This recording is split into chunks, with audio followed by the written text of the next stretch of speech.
ওনার দুটো কথা, একটা হলো যে ওনাদের সেফ এক্সিটের প্রয়োজন নেই, তার মানে উনি পুরো উপদেষ্টা মণ্ডলীর দায়িত্ব কিন্তু উনি নিয়ে নিচ্ছেন।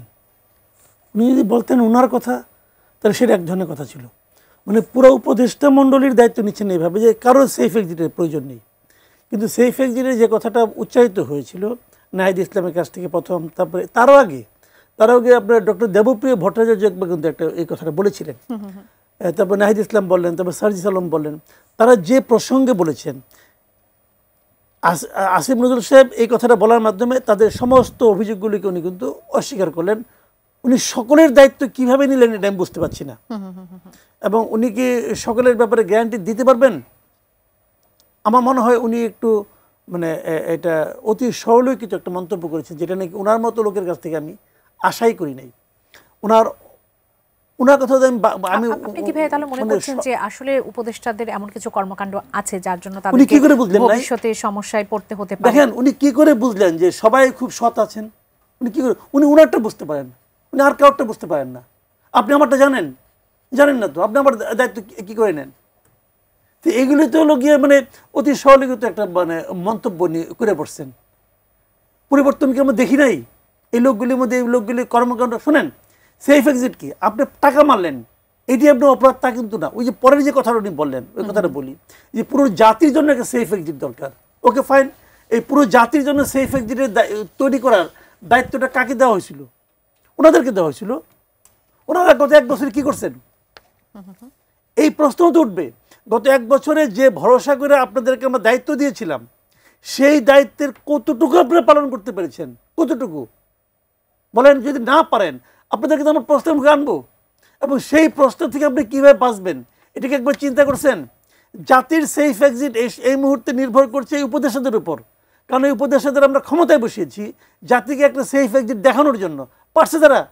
আপনার কাছে কি মনে হয় ভাইয়া যে এই যে প্রশ্নের সম্মুখীন তাদের হতে পারে, তারা যখন এই সরকার যখন আসলে ক্ষমতা ছাড়বে তখন উপদেষ্টারা কি জাতির এই প্রশ্নগুলোর উত্তর দিতে বাধ্য থাকবে? এমন পরিস্থিতি কি তৈরি হবে? কেন বাধ্য থাকবে না? ওনারা শপথ করে দায়িত্ব নেন নাই? এটা কি ছেলে খেলা করতে? এটা কি যে আপনি ছোটবেলায় পোলাপান যে খেলাধুলা করতো না, এটা কি উনি খেলাধুলা করতে পারছে? এটা খেলাধুলার জায়গা নয় ভাই। আপনি একা একা খেলেন, সমস্যা নাই, আপনার বউর সঙ্গে, আপনার ফ্যামিলির সঙ্গে, আপনার বাচ্চার সঙ্গে সারাদিন খেলাধুলা করেন, আমার কোনো আপত্তি নাই, কিন্তু জাতি নিয়ে খেলার অধিকারটা আপনাকে কেউ দেওয়া হয় নাই। আপনার একটা ভুল পদক্ষেপ পুরো জাতিকে একটা গাড্ডায় মানে ফেলে দিতে পারে, এবং সেই ক্ষেত্রে আপনারা করছেন একের পর এক। আপনি করছেন, আপনার উপদেষ্টা মণ্ডলীর হাতে গুনে বলে যাওয়া যায় কে কে করছেন না, সবাই জানে এটা, কে না জানে? এই জন্য ওনাদের জবাবদিহিতার মুখোমুখি হতে হবে না? সবাই জানে, কিন্তু সহজ কেউ নামগুলো আসলে প্রকাশ করছে না, অপেক্ষা করছে। এইটা আবার আরেকটা কথা বলি আপনাকে, এখানে আবার আমার একটা বক্তব্য আছে। যেমন কয়েকদিন আগে আমি দেখলাম, কিছুদিন আগে এক সচিব, সাবেক এক সচিব, সে ঢাকা অফিসার্স ক্লাবের একজন বড় কর্মকর্তা, একসময় খালেদা জিয়ারও নাকি পিএসটিএস ছিলেন, পাওয়ারফুল লোক। উনি বললেন যে 8 জন উপদেষ্টার দুর্নীতির তদন্ত রিপোর্ট, গোয়েন্দা রিপোর্ট ওনার কাছে আছে। বলছে, বলে নিয়ে পরে চুপ হয়ে গেছে। চুপ হয়ে গেল কেন? কেউ বলছে না কেন? এটি তো প্রশ্ন। বলছে না এই কারণে আমি দুটা জিনিস দেখি। একটা জিনিস হলো ধমক খাইছে অথবা মাল খাইছে, কথা পরিষ্কার। উনি এটা বলে নিয়ে ব্ল্যাকমেল করার চেষ্টা করছে, ওরা টাকা দিচ্ছে, চুপ হয়ে গেছে। আমি এই সন্দেহটা করি, কারণ ধমক খাওয়া লোক তো সে না, কারণ সে তো বিএনপির সঙ্গে মানে কঠিনভাবে জড়িত, এবং যখন উনি এটা বলেন তখন সবাই হাততালি দিচ্ছে। তাহলে নাহিদ ইসলাম কেন প্রকাশ করতে পারলেন না? একই কথা, নাম বলে না কেন? ওনার সঙ্গে তাদের একটা পার্সোনাল রিলেশন হতে পারছিল। একসময় উনি উপদেষ্টা ছিলেন, ওরাও ছিল। উনি বলতেছেন যে কয়েকজন উপদেষ্টা আছে, উনি তো নাম জানেন, বলেন না কেন? আপনার কাছে কে বড়, ওই পার্সোনাল রিলেশনটা বড় নাকি জাতির ভাগ্যটা বড়? কোনটা বড় আপনার কাছে? আপনি বলেন না কেন?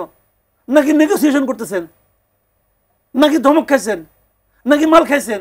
কি ভাই বলেন ভাই? এইগুলি হলো কি, যখন আপনি বলবেন, আপনি যখন পাবলিকলি বলবেন তখন পাবলিক শুনে ফেলাইলো, যখন পাবলিক শুনে ফেলাইলো তখন পাবলিকের মনে একটা সন্দেহ আপনি ঢুকাই দিলেন, এবং এই সন্দেহের মাধ্যমে পাবলিক সবগুলি লোককে সন্দেহ করতেছে। এখন এই সন্দেহের যদি কোনো কারণ না থাকে তাহলে তো আপনি অন্যায় করছেন, আর যদি কারণ থাকে সেটা আপনি বলবেন না কেন? নাকি এটা নিয়ে আপনি এখন দরদাম করতেছেন? এটা কি রে ভাই? সেটি একটি প্রশ্ন আসলে থেকে যাচ্ছে। দলের প্রধান উনি, ওনার তো এই ধরনের সুইপিং কমেন্ট করা ঠিক না। উনি যদি মনে করেন যে না রিয়েলি উনি মিন করেন, তাহলে উনি বলতেছেন না কেন? উনি এভাবে বলতে না পারেন, উনি দুদককে বলেন। তাও যদি বলতে না পারেন, উনি প্রেস কনফারেন্স করে বলেন যে এই লোকের সম্পর্কে আমি এই তথ্য জানি, বলেন না কেন?